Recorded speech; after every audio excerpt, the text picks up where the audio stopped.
You're listening to A Chapter a Day, a daily podcast. The Bible comes alive as we read a chapter out loud each day.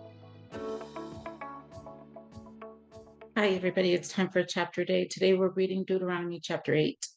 It says, "Be careful to follow every command I am giving you today, so that you may live and increase and may enter and possess the land the Lord promised on oath to your ancestors. Remember how the Lord your God led you all the way in the wilderness these 40 years to humble and test you in order to know what was in your heart, whether or not you would keep his commands. He humbled you, causing you to hunger, and then feeding you with manna, which neither you nor your ancestors had known, to teach you that man does not live on bread alone, but on every word that comes from the mouth of the Lord. Your clothes did not wear out, and your feet did not swell during these 40 years. Know then in your heart that as a man disciplines his son, so the Lord your God disciplines you. Observe the commands of the Lord your God, walking in obedience to him and revering him. For the Lord your God is bringing you into a good land, a land with brooks, streams, and deep springs gushing out into the valleys and hills, a land with wheat and barley, vines and fig trees, pomegranates, olive oil, and honey, a land where bread will not be scarce and you will lack nothing, a land where the rocks are iron and you can dig copper out of the hills. When you have eaten and are satisfied, praise the Lord your God for the good land he has given you.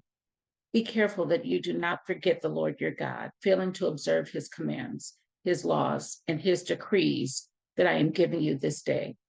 Otherwise, when you eat and are satisfied, when you build fine houses and settle down, and when your herds and flocks grow large and your silver and gold increase, and all you have is multiplied, then your heart will become proud, and you will forget the Lord your God, who brought you out of Egypt, out of the land of slavery. He led you through the vast and dreadful wilderness, that thirsty and waterless land with its venomous snakes and scorpions. He brought you water out of hard rock. He gave you manna to eat in the wilderness, something your ancestors had never known, to humble and test you, so that in the end it might go well with you. You may say to yourself, my power and the strength of my hands have produced this wealth for me.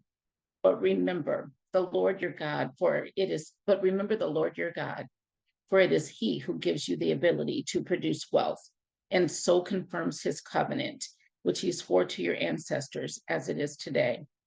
If you ever forget the Lord your God and follow other gods and worship and bow down to them, I testify against you today that you will surely be destroyed. Like the nations the Lord destroyed before you, so you will be destroyed for not obeying the Lord your God." And that was chapter 8 of Deuteronomy. See you tomorrow.